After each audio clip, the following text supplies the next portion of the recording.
The lie you were told is this: work-life balance is a mathematical equation you can solve. You were told that if you optimize your schedule, prioritize your tasks, establish morning routines, and set firm boundaries, you can achieve an equilibrium between your labor and your existence. You were led to believe that the exhaustion you feel is a personal failure of time management. You just need the right planner, the right app, the right mindset. The truth is this: work-life balance is a corporate lie. It is a manufactured concept designed to shift the blame for your structural fatigue from the institution to your own alleged inefficiency. The imbalance you experience is not a glitch in the corporate system. It is the system. You are experiencing institutional vertigo. It is that disorienting psychological state where your lived reality completely contradicts the messaging you receive. You are told the company deeply values your mental well-being, yet every internal incentive, every promotion metric, and every structural reward demands your endless availability. To understand the mechanics of this vertigo, you must stop looking at corporations as collections of individuals with moral compasses.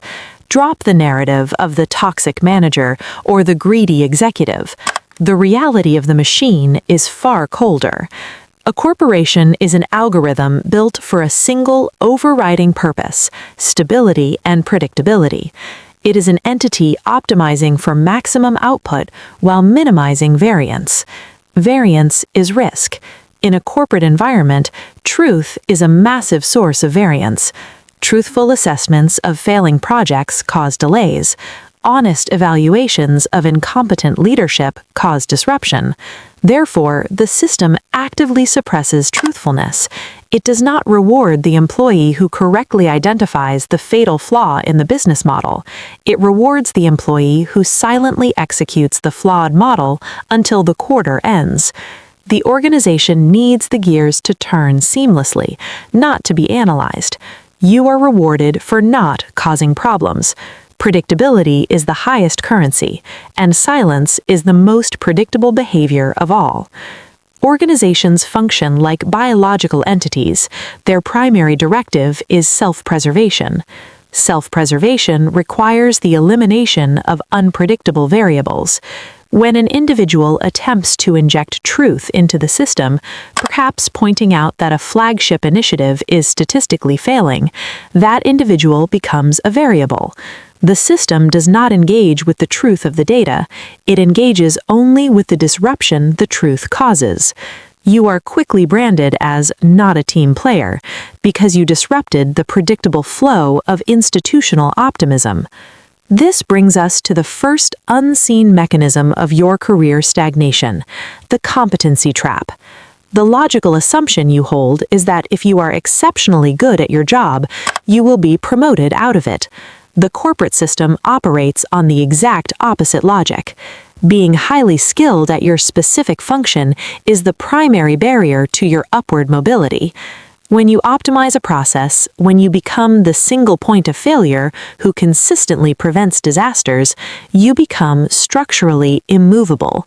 Promoting you requires finding a replacement, training them, and absorbing the inevitable drop in productivity and accuracy during the transition. The system calculates this friction. The mathematical cost of moving you is significantly higher than the cost of keeping you exactly where you are and feeding you a standardized 3% annual raise. Consider the mid-level engineer or analyst who understands the legacy infrastructure better than anyone else. They are the only one who can fix the critical failures at 2 a.m. They assume this indispensability makes them powerful. In reality, it makes them a captive. When a leadership position opens, the system runs a simple calculation. Moving the engineer out of their current role creates an immediate, severe operational vulnerability. Moving an external hire or a mediocre manager into the leadership role creates zero immediate vulnerability in the legacy system. The engineer remains exactly where they are. Your reward for saving the system is life imprisonment within it. You are trapped by your own efficiency. To enforce this static architecture, the system requires an enforcement arm. This is human resources. HR does not exist to protect you from the company. It exists to protect the company from you. To obscure this reality, HR employs a highly specific, sanitized lexicon. It is a language of misdirection, designed to measure compliance without using the word. When you are evaluated for cultural fit, you are not being measured on your personality, your humor, or your shared values. Cultural fit is an institutional metric for obedience.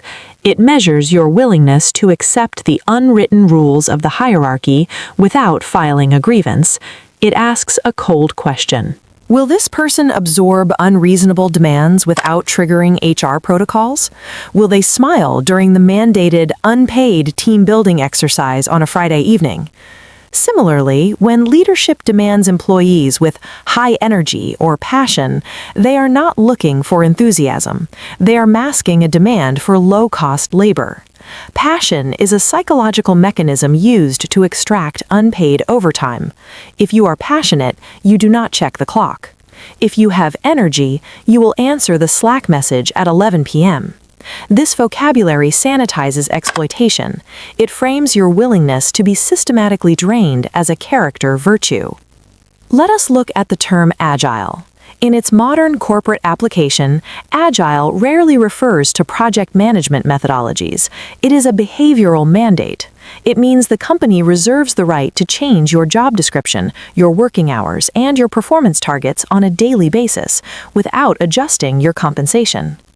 "We need you to be agile" translates directly to "we refuse to plan effectively and you will absorb the friction of our incompetence." It is the institutionalization of chaos, framed as a modern professional skill. As you spend years inside this machinery, you acquire something the system views as fundamentally dangerous: institutional memory. You remember the corporate restructuring of 2019. You remember the failed software integration of 2021. You remember the empty promises of the previous executive board. This is the memory threat. Corporations operate on a required collective amnesia. They survive by repackaging old failures as new initiatives. They need to present the next quarterly strategy as a revolutionary pivot, completely divorced from the failures of the past. An experienced employee's memory is a direct threat to this narrative.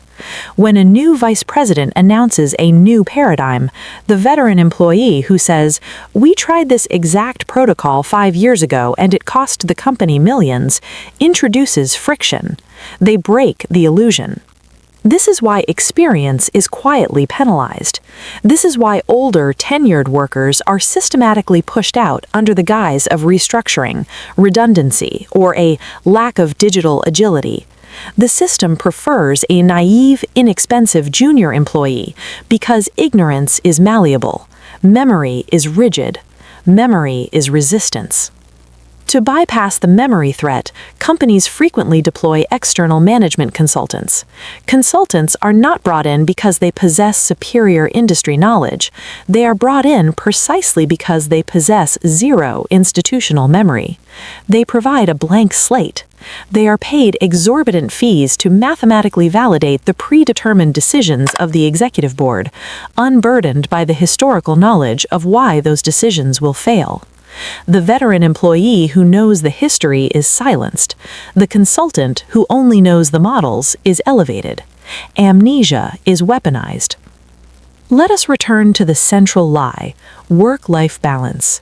When a company offers you an on-site gym, catered dinners after 8 p.m., or a corporate subscription to a meditation app, they are not investing in your life outside of work. They are investing in your capacity to continue working. They are lowering the friction of you staying at your desk. The catered dinner eliminates the biological need for you to leave the building. The meditation app is a maintenance tool designed to lower your cortisol levels just enough so you do not experience a total physiological collapse before the Q3 deadline. These perks are the equivalent of putting premium oil into an industrial machine. The oil does not benefit the machine, it benefits the factory owner by extending the machine's operational lifespan. Work-life balance initiatives are simply preventative maintenance for human capital. They ensure you can return to the extraction process tomorrow. Notice the framing. When the system burns you out, it sends you to a mandatory seminar on resiliency. Resiliency is the corporate word for absorbing systemic abuse without breaking. It places the burden of survival entirely on your shoulders. The environment remains toxic. You are simply expected to build a stronger immune system. The vertigo hits when you realize the system is not broken. It is functioning exactly as it was engineered to function.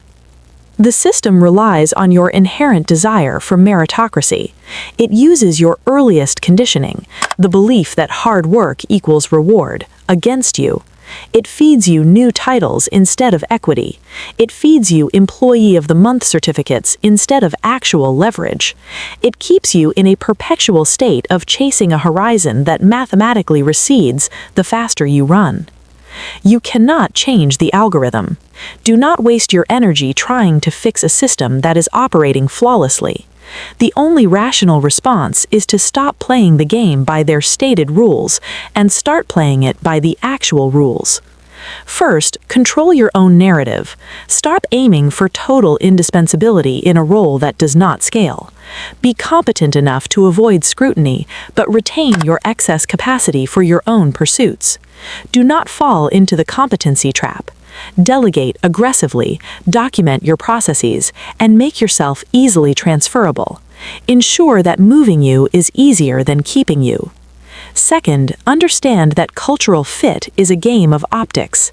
Give the system the predictable obedience it craves on the surface, while ruthlessly protecting your internal metrics.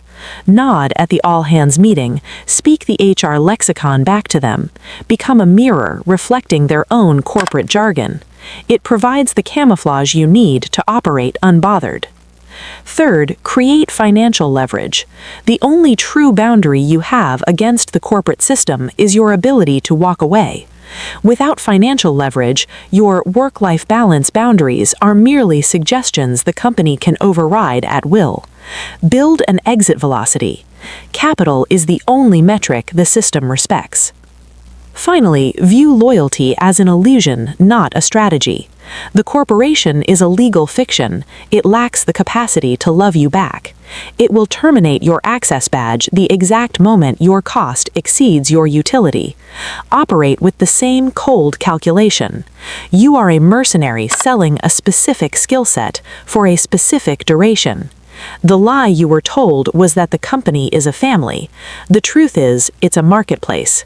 Trade accordingly.